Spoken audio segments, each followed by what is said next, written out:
SwayamPrabha. Digital India. Educated India.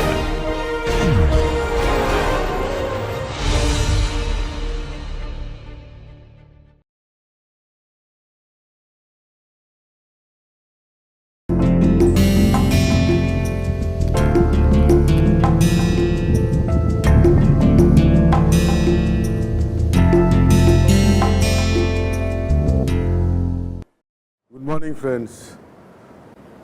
We have been talking about thrust required, power required. We have talked about for thrust required, CL by CD should be maximum. For power required, CL3 by 2 by CD should be maximum. Now, by now aware what will be the speed. Okay, I'll be going little one step ahead in understanding what is the meaning of thrust required minimum via CL by CD maximum.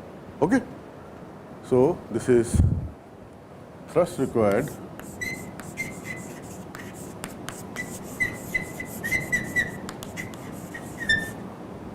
versus CL by CD, a closer look.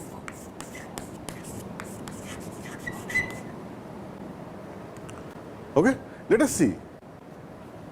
We are very comfortable writing this W by CL by CD, and this means thrust required minimum implies I must fly at CL by CD maximum. Let us do a little bit of algebra or some sort of a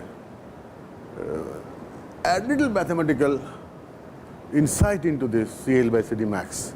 Okay.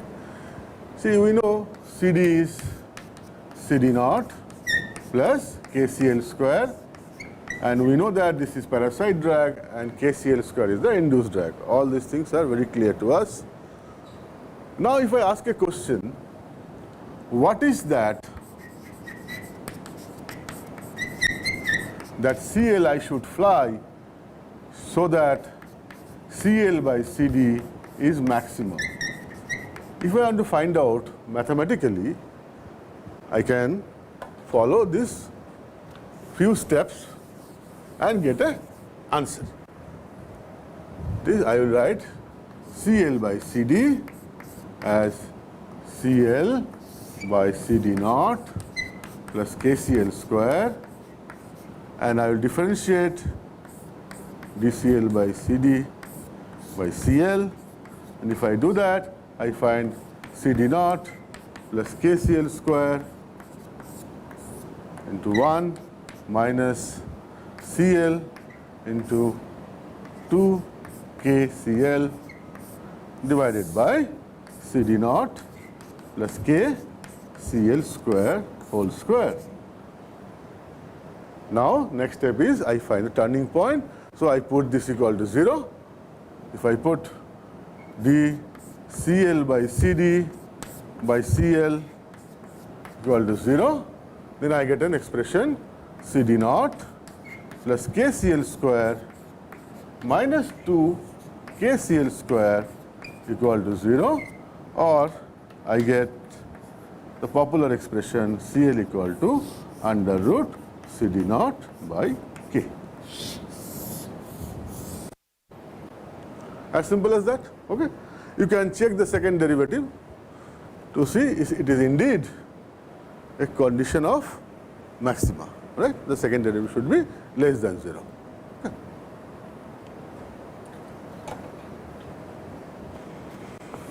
Now the interpretation demands CL equal to CD naught by K.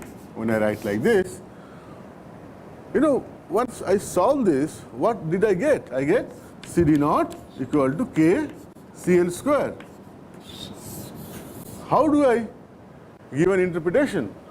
Let us draw thrust required versus speed, and we by now know that this is the induced drag or induced thrust component, and another was parasite, and this was the net thrust required. Okay, and this was the point where thrust required was minimum. Correct? And thrust required was minimum. As far as we understand, this is the point corresponds to CL by CD maximum. But from this analysis or this one, what did I get? That is the point where the parasite drag equal to induced drag. This is in terms of coefficient. So I call CD naught equal to KCL square. And you could see that this is indeed the point of intersection of parasite and induced drag. So this point and this point are same point. So we are now trying to add a little bit of mathematical value to our understanding. Okay. Second thing. So if I am flying at CL equal to CD naught by K, that means what is the CD I am flying actually? I know CD equal to CD naught plus KCL square. Since at this point CL is nothing but CD naught by K, or KCL square is nothing but CD naught, so my overall CD becomes twice CD naught.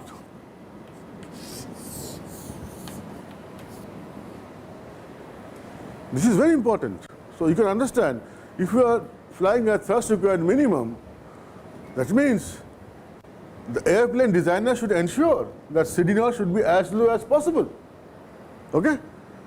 That means it calls for aerodynamics to work more and make sure the drag component at alpha equal to 0, which is CD naught, or CD at CL equal to 0, CD naught should be as low as possible. It should have a lesser skin friction drag, lesser pressure drag, and that is what is important for our interpretations, right? That one should be very, very careful and translate this to designer's mind.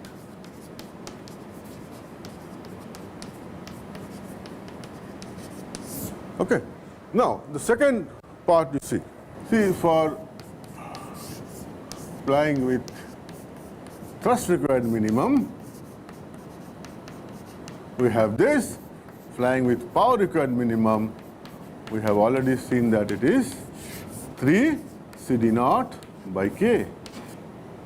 Let us take an example. Let's take an airplane whose aspect ratio is, let's say, 20, large aspect ratio, like a glider. And large aspect ratio, why? We are tempted to have large aspect ratio because if we are thinking one-dimensional, that induced drag should be low, induced drag should be low, then one of the options is make the aspect ratio as high as possible, right? So let's say aspect ratio is 20 and let's take E is 1, let's say elliptic distribution, and CD naught realistic value I will take as 0.020, okay, which is a little lower side, but a good airplane will have this range of CD naught. If this is the data I have, what does this mean as far as CL is concerned? CL is CD naught by K, that is for thrust required minimum, so that will be 0.02 divided by K. What is the value of K?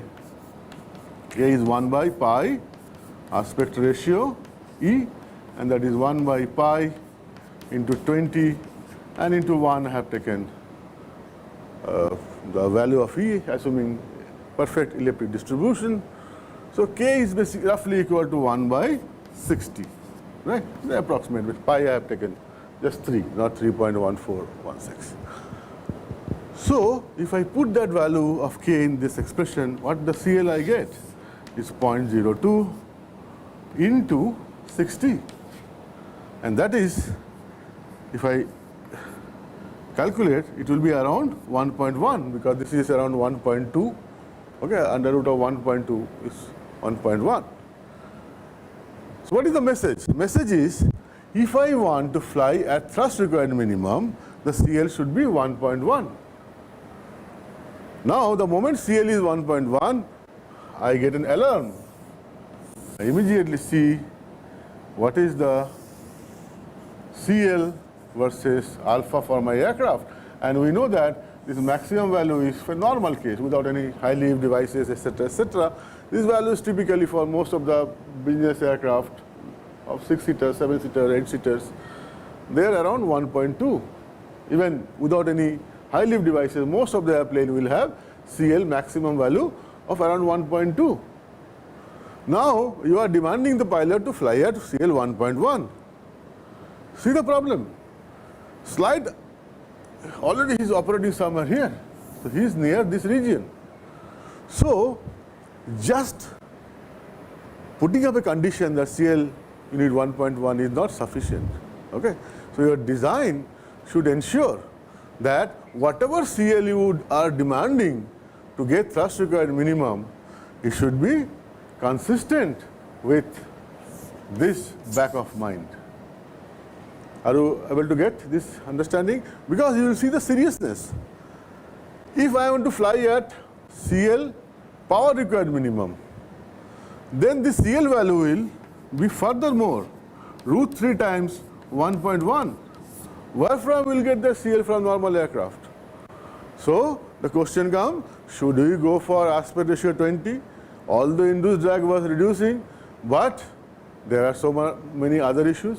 So as a designer, you have to be multidimensional. You cannot go on giving maximum weightage to only one parameter, right? That is why I wanted to share this experience with you. Okay? We should also be careful to know what are the other silent features which is to be known before I talk about fly at CD naught by K, etc., etc. This is for thrust required minimum.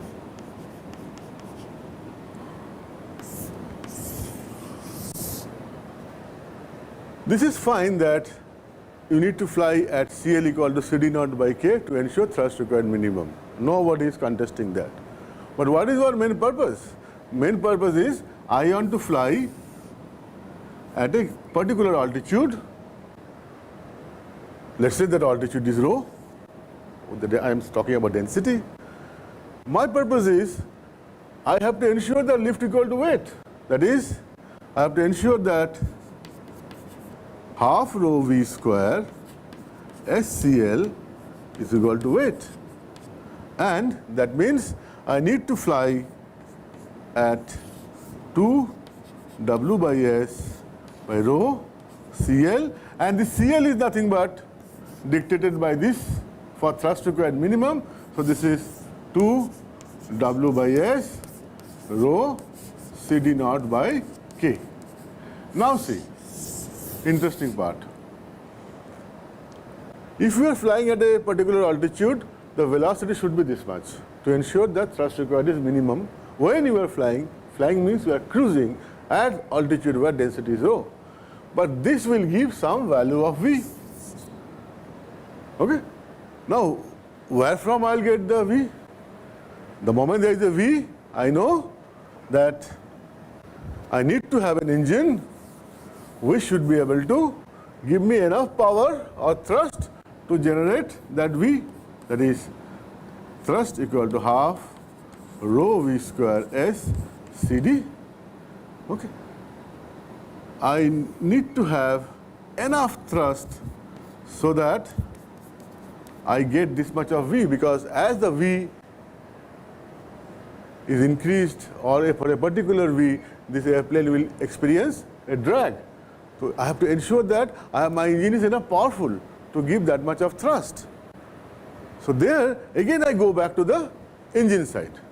Whether really this velocity is achievable or not.